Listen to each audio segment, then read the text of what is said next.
So we need to talk about this word heroic. It's a very, very important word. It was an absolutely important word in the ancient world. We've changed it a little bit. You remember that in the 1960s, this word kind of fell out of fashion. It was sort of a cynical age, and so the idea of heroes and so on got all mixed up with the Vietnam War, and nobody was happy about that word. We had anti-heroes in film, and nobody wanted to talk about a hero anymore. We were too cynical to believe in heroes.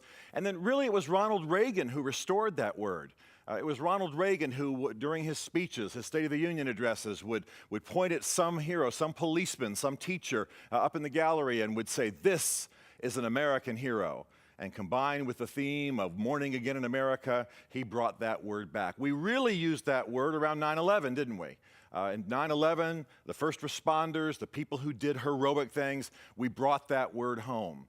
And it changed the word hero a little bit from the way it's commonly used in our culture, because the word hero is usually used in our culture of people who are rich or talented or famous. Ask the young who their heroes are. They're going to say, who knows, Usher or 50 Cent or Beyonce or Bono maybe. They're going to mention people who are rich, talented, famous, people who are sports figures, people who are musicians.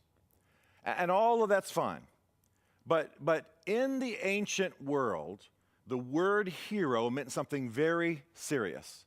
And I believe that it's a word we ought to apply to our corporate leadership.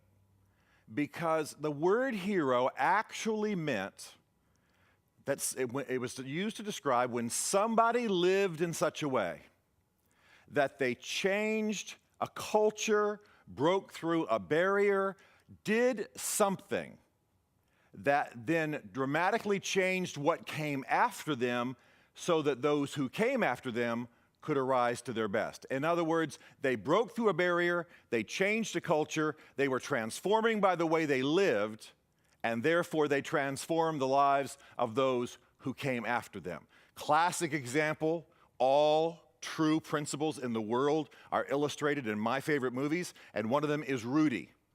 And if you've watched Rudy, and if not, you are not an educated person. You saw probably that once Rudy in that movie goes to college, what do we read right at the end?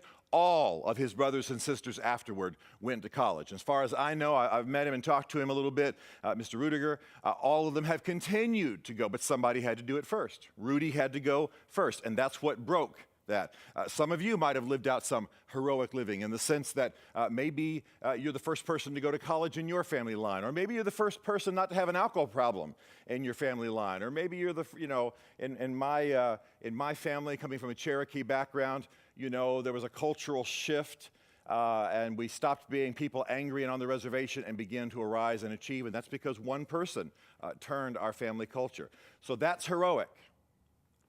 And when we are in leadership of an organization, when we are CEOs and executives of every kind, what we are doing as much as anything else is we are managing, we are fashioning a culture.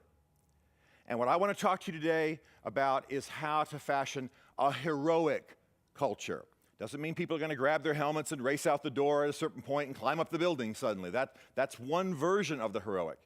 But heroic in the classical sense, the way Plato would have used it, the way Aristotle would have used it, the way it's used, for example, in the Greek versions of the Old Testament. That understanding of the word was not necessarily military, it was not necessarily violent, it had nothing to do with burning buildings. It had to do with the way you changed culture so that people could achieve after you.